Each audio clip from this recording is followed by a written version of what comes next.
Mi nombre es Julio Abraham Prieto Valdés y en esta ocasión, como parte de la materia de Administración de la Remuneración, les presentaré el tema de la función estratégica de la Administración de la Remuneración. Específicamente, vamos a hacer un pequeño recorrido por los antecedentes históricos, el marco legal y las características fundamentales del salario en México. No podríamos afirmar que la administración de la remuneración inicia con el Porfiriato, sin embargo es donde tenemos las referencias más antiguas que podemos comprender. Es gracias a que tenemos estas referencias antiguas podemos comprender el salario de hoy. Significa que vamos a mirar hacia nuestro pasado y pues bueno, a finales del siglo XIX y principios del siglo XX, durante el Porfiriato, el trabajador mexicano sufría una explotación extrema. La figura central de este abuso fue la tienda de raya, la famosísima tienda de raya. Esta funcionaba pues que a los obreros y campesinos no se les pagaba con dinero real, sino con vales o fichas que solo podían gastar en las tiendas de los propios patrones. Entonces, además de darles trabajo, también les daba vales que solo se podían utilizar en el mismo lugar de trabajo. No podríamos llamar empresa, pero pues en el mismo negocio, por así decirlo.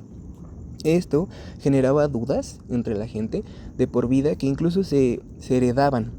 Entonces las deudas como tal pasaban entre familia y si no tenías hijos se la daban a tu hermano o algún familiar. El punto era cumplir con el pago de la deuda y las deudas eran encarecidas, entonces la gente vivía endeudada, algo muy similar a lo que pasa hoy en día. En cuanto al origen y la revolución histórica, nos vamos a situar en 1915, porque esta ruptura nos lleva a 4 momentos históricos clave. Empezando por el 1915, existe un decreto, que es el decreto de Álvaro Obregón, que por primera vez fijó un jornal básico para frenar los abusos agrícolas. Este sería un horario establecido para las horas de trabajo. Pero el gran hito mundial, o a nivel país, llega en 1917, ya que se crea nuestra Constitución. Y pues bueno, nuestra Constitución fue pionera al consagrar en el artículo 123 el salario mínimo como una garantía social fundamental.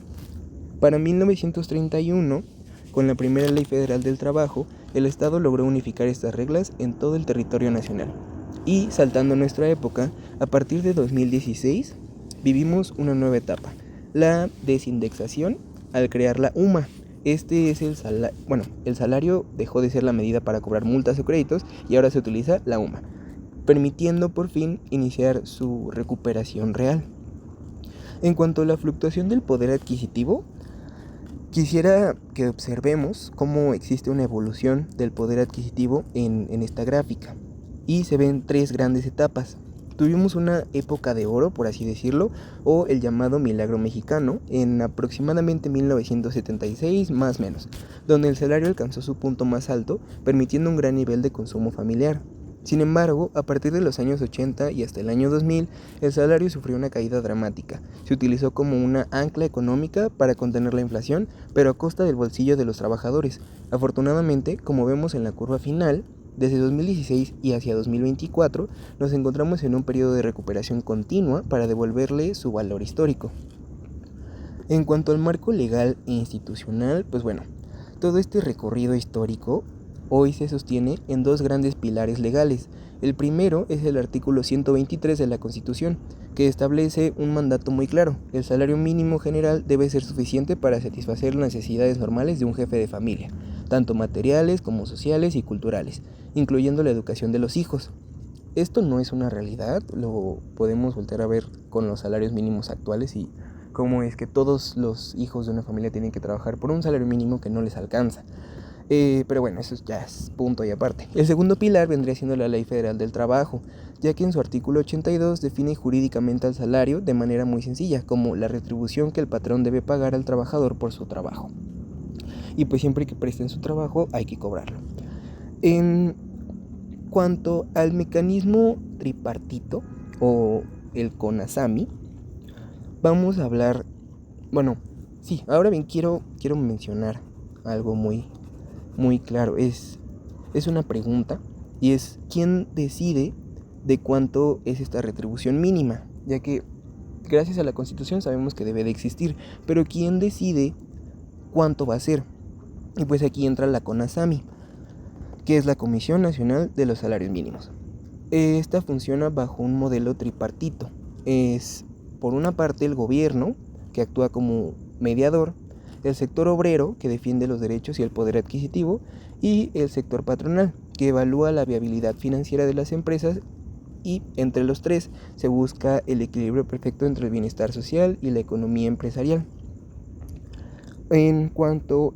ya se me está terminando el tiempo, pero bueno, en cuanto a características y principios protectores, quiero hablar acerca de que para asegurar el salario mínimo, que el salario cumpla su propósito, la ley otorga 4 principios protectores que son inquebrantables.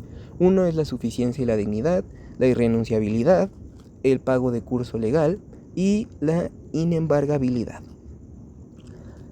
Esto se explica muy bien en estos cuadros. Voy a hacerlo de manera muy básica. En cuanto a la suficiencia y dignidad, pues tiene que alcanzar para una canasta básica integral, que sea nutritiva y que sea rica en nutrientes y proteínas. En cuanto a la irrenunciabilidad, pues es que ningún trabajador puede firmar un contrato donde acepte ganar menos de lo que marca la ley. Este es un derecho que no se puede ceder como tal. De acuerdo al pago de curso legal, este viene siendo una lección de las tiendas de raya, porque pues es estrictamente ilegal pagar con vales o mercancías únicamente. Puede ser una prestación adicional, pero si únicamente se paga con vales no es legal. Y este es un derecho que no se puede ceder tampoco. Debe de ser dinero real. Puede ser en efectivo o pues en digital, pero que sea real. En cuanto a la inembargabilidad, el salario está protegido contra embargos por deudas, como por ejemplo una deuda con un banco o una deuda con una institución financiera, pero la única excepción del pago es las de pensiones alimenticias. Entonces, si tú eres un deudor de pensión alimenticia, sí te podrían embargar tu salario. Ahora vamos a hablar sobre el salario, que es un derecho humano fundamental. Para concluir, a más de un siglo de la revolución, el salario ya no es visto como un simple asiento contable o una mercancía más. Hoy es un derecho humano fundamental. Este es el pilar de nuestro desarrollo, ya que impulsa el consumo interno y mantiene unida a la sociedad. El gran desafío que tenemos a futuro en la administración de la remuneración es lograr que este aumento en el poder adquisitivo vaya de mano con el crecimiento de la productividad y la generación de empleos formales. Y pues bueno, en esta última diapositiva les presento las fuentes y fundamentos legales y bibliográficos que utilicé para la creación de mi investigación. Gracias por su atención.